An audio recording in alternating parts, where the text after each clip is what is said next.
1.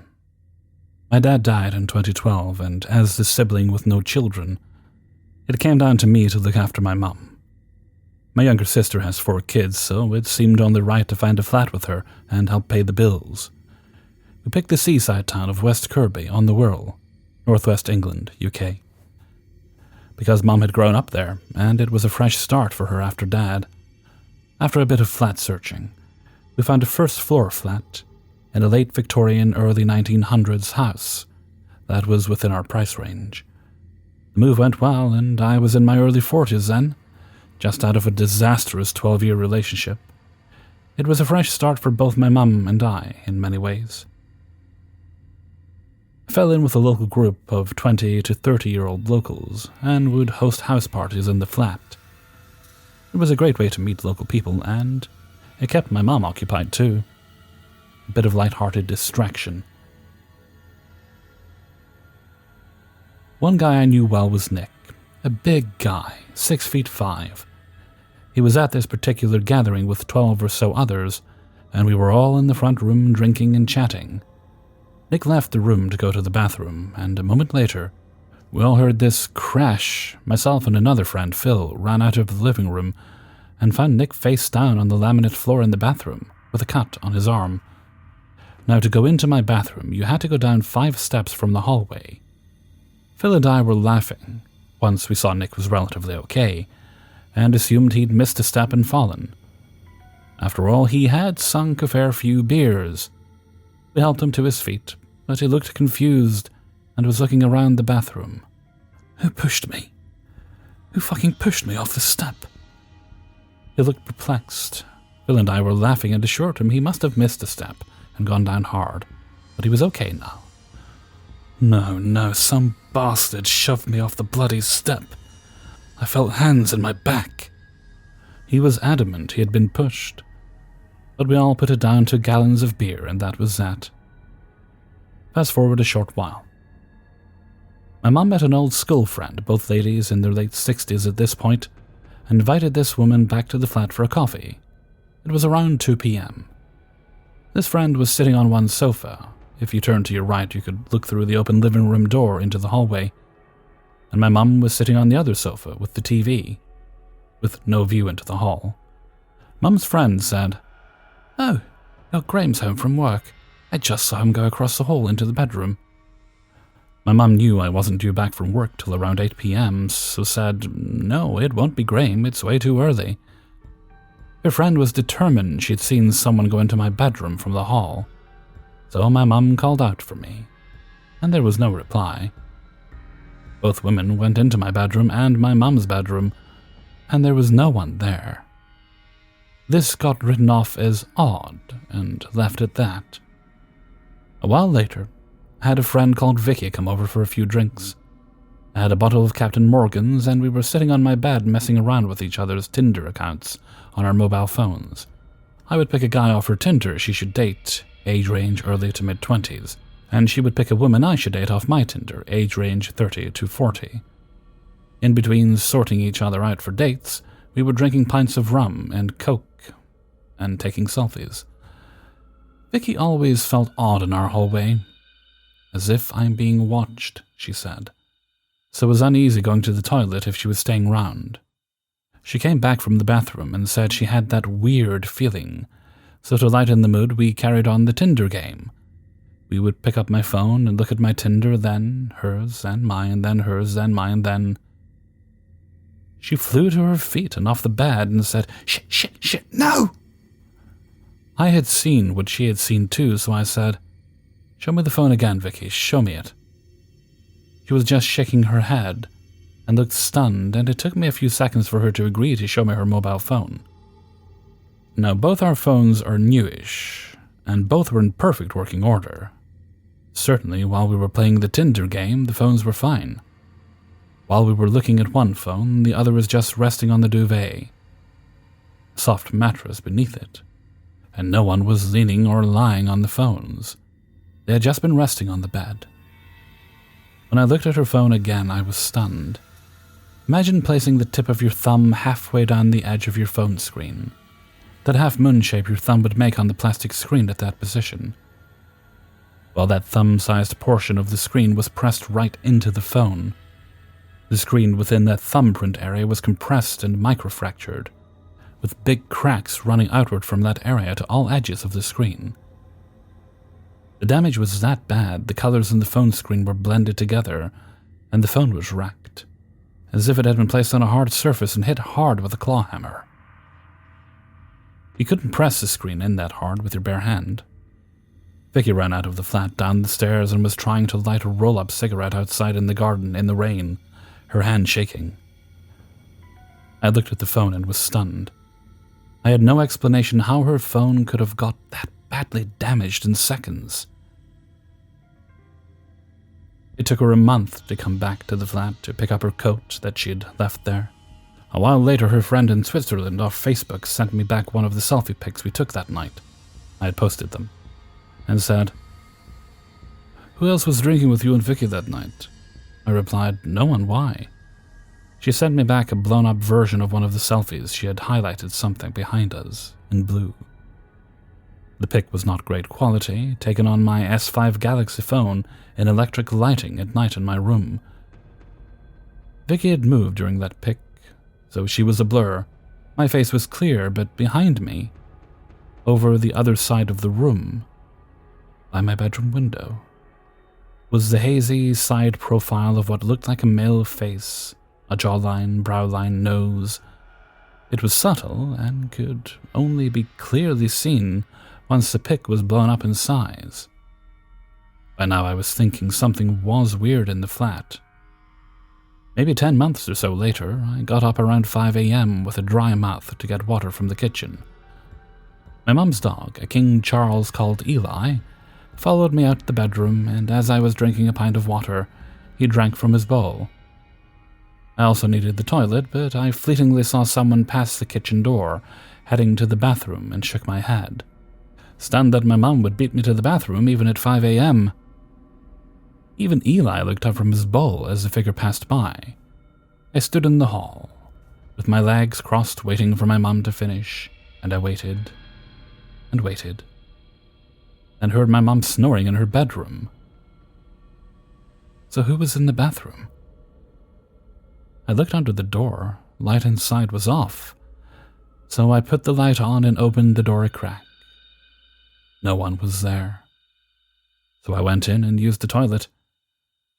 A year or more later, I started dating my current girlfriend, Julie, and she would sleep over at the flat. I never told her, at first, about the oddness in the flat, until she started to say she was seeing a shadow go across the hall into one of the bedrooms. By now it was really odd, even for a skeptic like me. Julie started waking up with bruises on her arms, legs, ankles. I used to play rugby, and some of the bruises were bad, more like contact sport bruising. One time, she had what looked like finger marks and a thumb around her ankle. Another time, purple, black marks on her arms that looked as if she'd been pinched really hard. I was worried that the bruising might have a medical reason, leukemia, God forbid. So we slept at her house for a while and avoided mine, and the bruising stopped. The crux point was one night I found Julie standing dead still by the side of the bed in the darkness. I asked her what was wrong, and she said she needed the toilet. I said, "You know where it is, just go." She replied, "I would, but there's a man standing at the foot of the bed, and I don't want to go near him." I flew out of the bed, adrenaline pumping, and literally dived onto the light switch, ready to assault some intruder. But there was Julie, standing dead still, and no one else. That was about 2 years ago. Now we exclusively sleep at her place. The only instance that has made me jump was when I was watching TV at night with my mum while drinking a mug of coffee. It was late on, and out of the corner of my eye, it looked as if someone stepped into the room, then stepped back into the darkness of the hallway.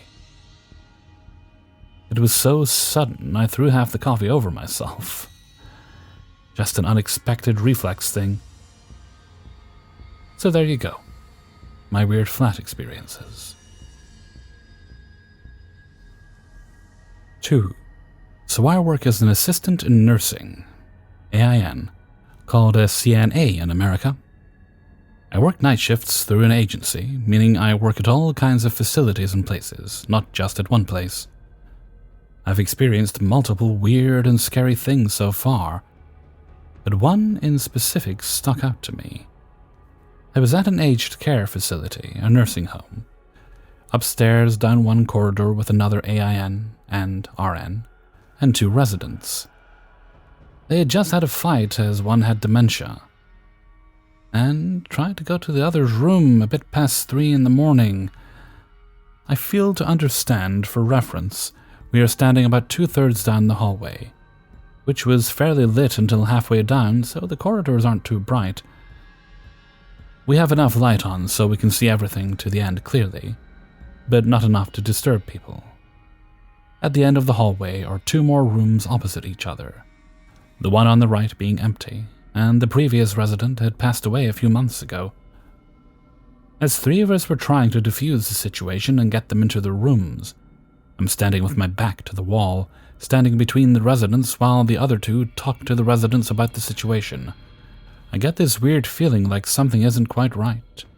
Looking back on it now, I realize it felt like I was being watched from somewhere down the end of the corridor, an instinctive feeling. So I look over and that's when I see it. A brief flash of movement. I saw a black shadow figure run from left to right between the 2 rooms at the end of the corridor. No color, no transparent, and definitely not a person, although it was of the shape of a tall man. I only saw it for a second, though, because as soon as it entered the darkness again of the room, it disappeared. I felt my whole body go numb. I'd had weird experiences I couldn't quite explain before, but never anything like this. We finished dealing with the situation and got them both back to bed and went to sit in the nurse's station. Once the RN and I spoke to my coworker, a lady I've worked with plenty of times before, and we have a mutual trust and understanding. She also has a very confident demeanor of no bullshit. After a while, I started to realize what it was I could have been looking at, and I was getting increasingly disturbed. We eventually got to the topic of creepy things we've experienced on night shifts, and we're talking about our stories, hearing things we can't explain, buzzers going off for empty rooms, things being moved or buzzers being turned off when the residents in the rooms most definitely can't do it themselves. After a bit, I explain what I saw earlier in the night to her, and she just stops, looks at me with a serious face, and tells me to, again, describe the figure as best I can. A tall shadow figure, no distinct features, shape of a tall man. Her smile fades quickly, and she paused for a minute, taking a deep breath before explaining that I'm not the first to see him. A few of the night staff in that wing had seen him, including herself, and they think it's the resident who died in that end room, as he fits the description. This resident was also protective over one of the ladies down the hall a bit, as they think he was in love with her, and she was quite gentle and frail. She told me of the time she went to check on this lady after her buzzer went off, but as she walked in, it had already been shut off. This was for the resident who is almost entirely immobile now, and couldn't reach the off button herself. As she walked in, a bit back from the foot of the bed, was the same shadow figure standing facing the door, waiting for her to come in, and watched her. She checked the resident looked okay, and ran out of the room. It barely moved, but it turned slightly, as to keep watching her at all times. She got a co-worker to check the room, and nothing was there when they both went back. We then decided to check the end room it ran into earlier, and nothing. The only thing out of the ordinary was the wardrobe doors were wide open, as well as the bathroom door, both with the locks somehow still engaged and working. I should also mention, these are normally kept locked when the room is vacant, to stop wandering residents from going in and hiding or getting lost. But what we did notice was the restroom felt abnormally cold and had a very dark feeling. I've been back to work there several times, and that room still is empty, and still has the same feeling in it. I've heard some strange things down there too, but nothing that you couldn't make up a decent explanation for. Great place to work, but I'll never go down there alone again. We're also pretty sure that he stays around to watch over her and protect her, like he did before he passed. But I can't get over the overwhelming darkness you feel in that room. 3. When I was a child, about 6 or 7 at my best guess, I lived in a haunted home. The owner's mother died there, and there are rumors that it was used as a drug den before the owner started renting it out. Anyhow, I used to see a gown float by the doorway, and I would always have very demonic dreams. 2 incidents stand out as potentially demonic to me. Once, when I was lying down to sleep, I heard a commanding, deep voice say, "There's somebody in the house." That's it. No follow-up, nothing else. I never had another incident like that in my entire life. The second incident was one night I woke up out of a deep sleep and saw a face on the ceiling. I drew it from my mother, and she had me checked out. I was fine, so instead she had the house blessed. Never had an issue since. Fast forward until about 2.5 years ago, when my first daughter was about to be born. For about 2 months, I had a recurring nightmare where a tall man in a black hat, sort of like a top hat but misshapen, would stand at the foot of the bed and watch me. Upon waking, I would have sleep paralysis for a few seconds. In those moments, I could still see and feel him. My wife would often wake me, claiming I was screaming, "No, who are you?" or other times just mumbling. After my daughter was born, I only had one other incident. I was rocking her back to sleep in her crib, and I saw my wife open the door a crack and stand by it looking in. I asked her to come in, but she didn't move. I said, "Babe?" Nothing. At the same time I went to the door to open it all the way, I heard her groggy voice from the adjacent bedroom, our room, say, "What?" I'll never forget it. Exactly how it sounded, everything.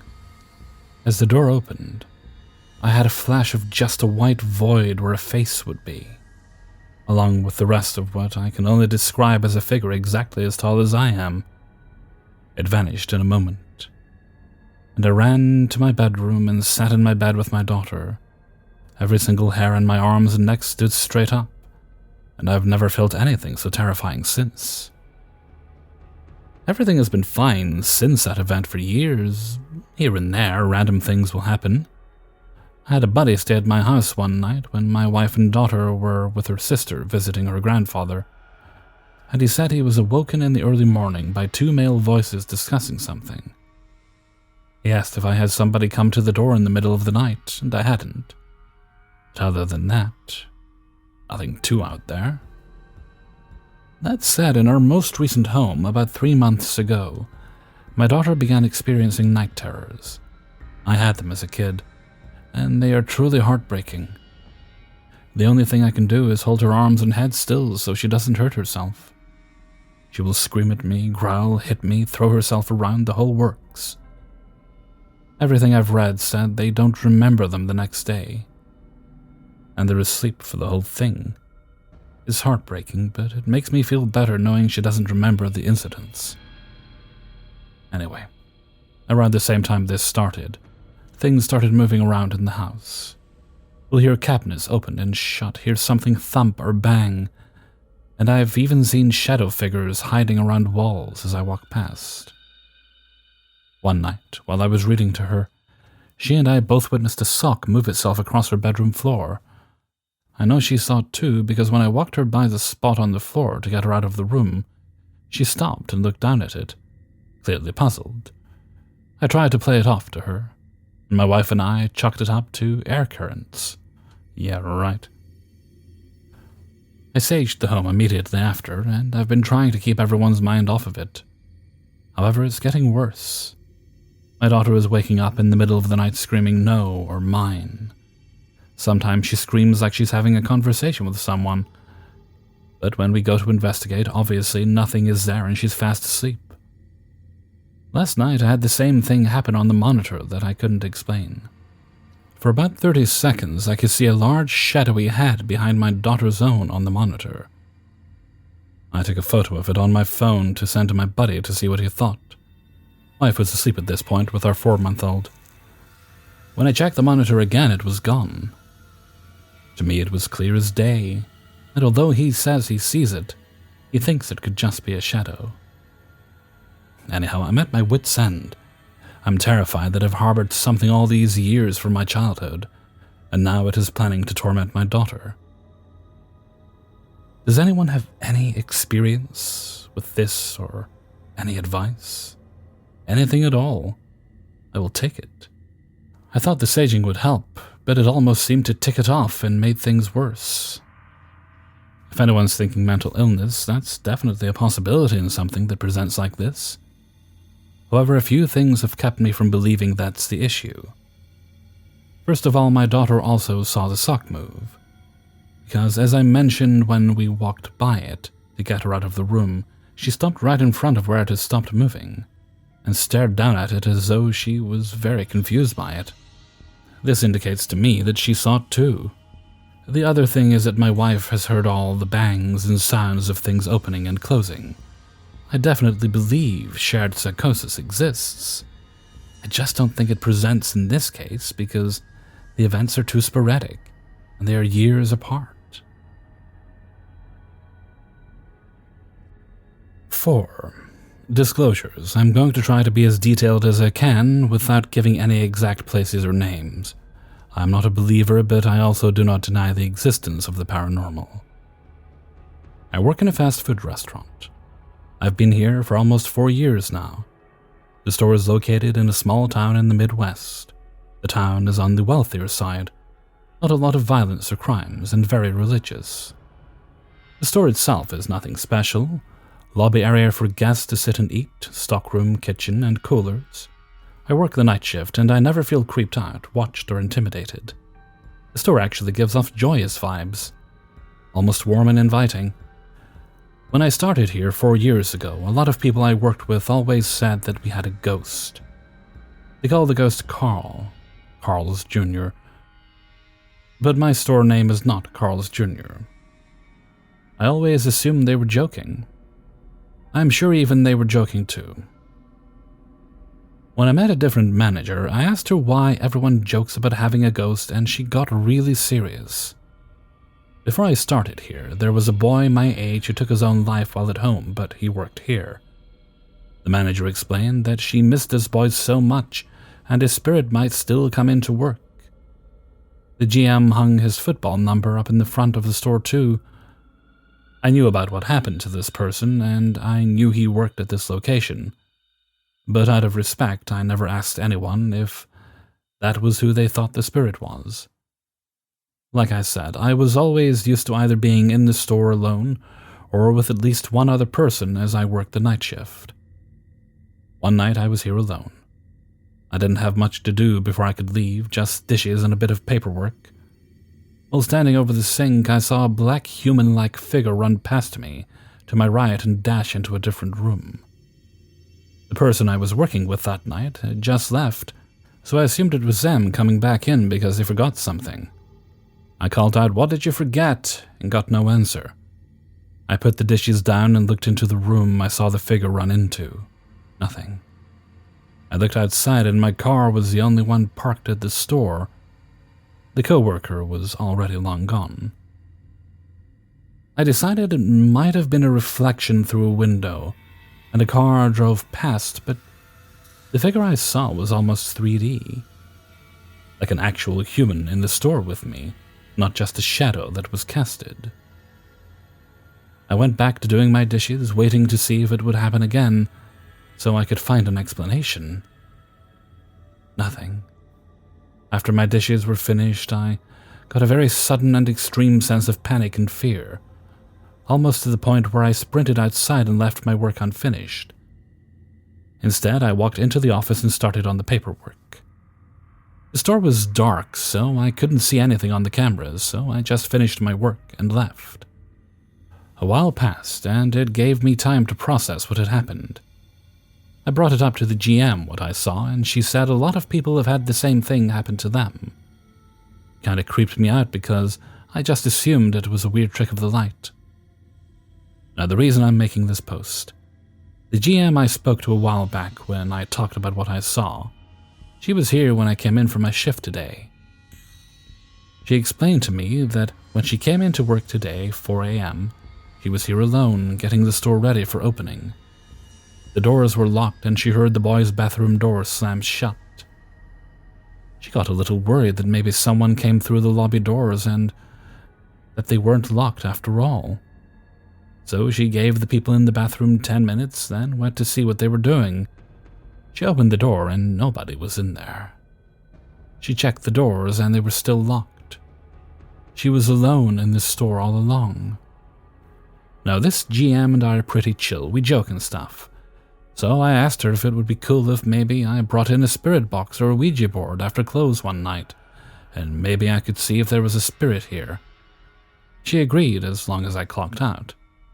So I guess I'm going to be doing my own paranormal investigation at my own place of work.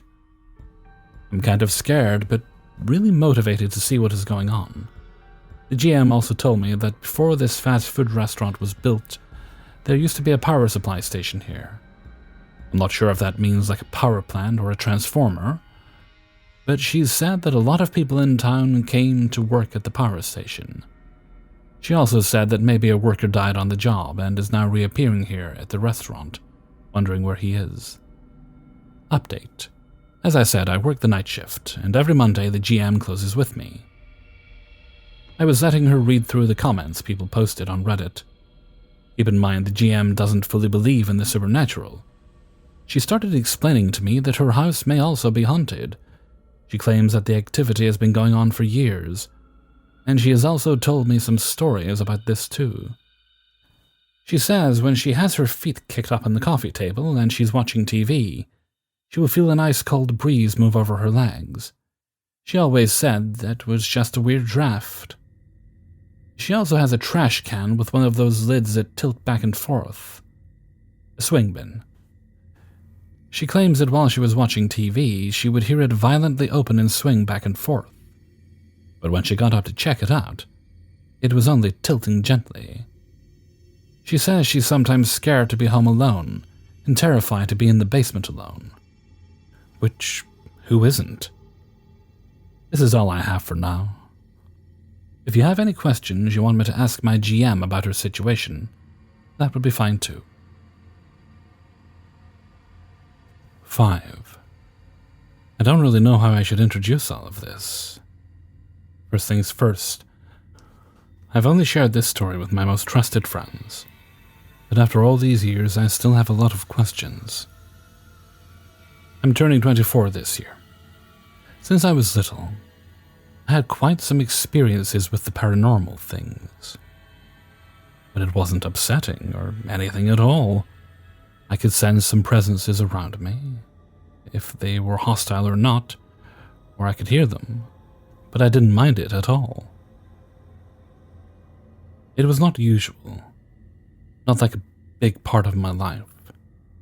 I don't know if it's related, but I can sense death too. Multiple times before I knew that one of my relatives died, I felt it. I don't know how to explain it, but every time I just called my mom and told her, did someone die? Every time I was right. I wasn't able to know who exactly, just that someone wasn't here anymore with us. Back to the topic. I wasn't even interested in those type of things at all. I was curious, but not too much. My mom knew it all. She told me that it was quite the thing in her maternal family. I didn't mind at all. I was just like, okay, whatever. And that's all. At the age of 18, I got quite the shocking experience, actually. I had a friend who had a lot of mental health issues. It's not the problem here, but is quite the key point here for him. At some point in his life, he was sent to a mental hospital. I didn't have any news for a long time, and one day he came back and told me he was hospitalized. I met his girlfriend. It was nice and all, but one day she texted me. She knew I had quite the gift with paranormal things, and she didn't know who else to turn to. She explained to me that my friend, John, was acting really weird. He kept a really big knife with him, and sometimes while they were supposed to sleep, he was waking up, taking his knife, and was just waiting to attack her. It was quite serious. At first I thought that he had probably had a breakdown, but she told me that he was not himself. He was acting like someone else, and every time he manifested some kind of amnesia. I tried to rationalize, but she was certain that he was possessed by something. She was desperate and in need of help, so I decided to help her as I could. She called me and we talked about what we were going to do. I wasn't living in their town, so I wasn't sure if what I was going to do would be successful. While he was sleeping, I told her to tie him as strong as she can. And she did it. I asked her to stay with him so she could lend me a hand if he became more agitated. As soon as she did, he woke up, and strangely, it was not his usual voice. It was something truly terrifying. With his voice that I can't even describe, he screamed to be freed immediately, that if we didn't do it, he'd kill this body and stuff like that. His girlfriend was panicked, and I asked her to just stay calm, as I would speak with whoever was here. I did it. I tried to make this person speak, even if they didn't want to. I can't remember the details well for this first one, but in the end, they told me they were a childhood friend who committed suicide because of him. I just asked them to find peace, not revenge, that it was not worth it. After a long time talking with them, they just left. After saying, "I'm not alone here, there's two more." I couldn't believe it. I was just thinking maybe it's an illness, maybe he's not just depressed. I truly don't know. I was no psychiatrist. Even if I studied psychology, I wasn't sure about anything. As I didn't know spirits could be reached just by hearing my voice, but I was able to communicate, I was truly confused and still am. After a short period of time, another one came. This one was not angry or mean or terrifying. He was sad, hurt, and in need of help. As I asked some questions, he told me that he was a cellmate of my friend in the hospital. He died of over-medication. He told me all the horrors in this place, that a few of the patients were deliberately killed by meds because nobody wanted them, and that the director just hid that by any means possible. He was one of them, and wanted someone to plead for them. He wanted someone to know the truth, and my friend was his good friend when he was there, so he just stayed with him until someone reached him. But to be true, what could I do? He didn't even have the time to tell me more, he just wanted to go. I didn't know a thing about the hospital and shit, but we'll come to that later. He warned me that the last one was not a spirit but a demon. I didn't believe in demons, just evil spirits, and that's all. He told me that I had a strong presence and a strong aura. Actually, I just listened to him lightly, and said my goodbyes to him. There was a short moment of silence and suddenly a hard breath. My friend was breathing like he was suffering or on the verge of uncontrollable anger. In my room, it felt suddenly cold as hell. I couldn't even understand or explain it. I was paralyzed just by hearing this. For the first time, I was really scared of something paranormal. Everything before was truly a piece of cake. I instantly felt danger even in my room, and a voice came, a horrifying one. Instantly, he told me that he was death and that he'll take my friend and me after. So I just answered calmly that death couldn't speak and that death was just like life, a natural phenomenon. He insisted, telling me that he was going to kill my friend and me next, and as I continued to deny everything he was saying, he became more and more agitated and pressuring. He tried to untie himself, but Chelsea, my friend's girlfriend, kept him in check. He started to scream, to shout, just spitting out threats against me. and I just played the game of making fun of him to destabilize him. As he lost his temper, I just questioned him about who he really was until he answered, "I'm the devil." Not gonna lie there, I wanted to laugh because it was quite presumptuous to pretend to be the devil. I just said, "Yeah, sure," and asked him to leave my friend immediately. He denied my request multiple times, so I just prayed.